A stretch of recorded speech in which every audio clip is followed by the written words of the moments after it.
90% من الناس اللي شعرهم بيقع بيعالجوا المشكلة غلط تماما، وبيفضلوا شهور على فيتامينات ومفيش نتيجة. خليني أقولك الحقيقة اللي محدش هيقولها. الشعر مش بيقع بشكل عشوائي خالص. الشعر المفروض بيمشي على نظام دقيق جدا جوه جسمك. كل شعر عندك بتمر ب3 مراحل.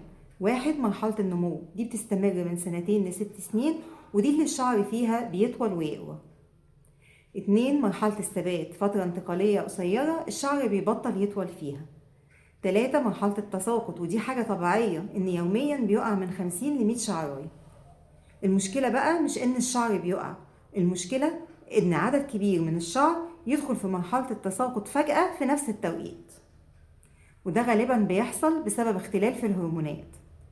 مثلا زيادة هرمونات زي الأندروجينز مش بس بتوقع الشعر، دي كمان بتعمل حاجة أخطر، بتصغر بصيلة الشعر نفسها فيما يسمى بالميناتيورايزيشن، فتلاقي الشعر الجديد بيطلع أضعف وأرفع لحد ما يختفي تدريجيا.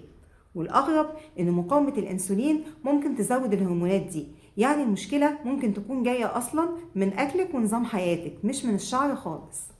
علشان كده إنك تاخدي فيتامينات وخلاص من غير ما تفهمي السبب، يبقى كده انتي بتضيعي وقت. طيب ايه اشهر سبب بيعمل الخلل ده عند البنات والسيدات وبيجي مع اعراض تانية ناس كتير بتتجاهلها؟ ده اللي هنقوله في الفيديو الجاي ان شاء الله. علشان تعرفي تحلي المشكلة لازم تعرفي سببها الاول. اشوفكم على خير، دمتم بصحة وجمال متجدد.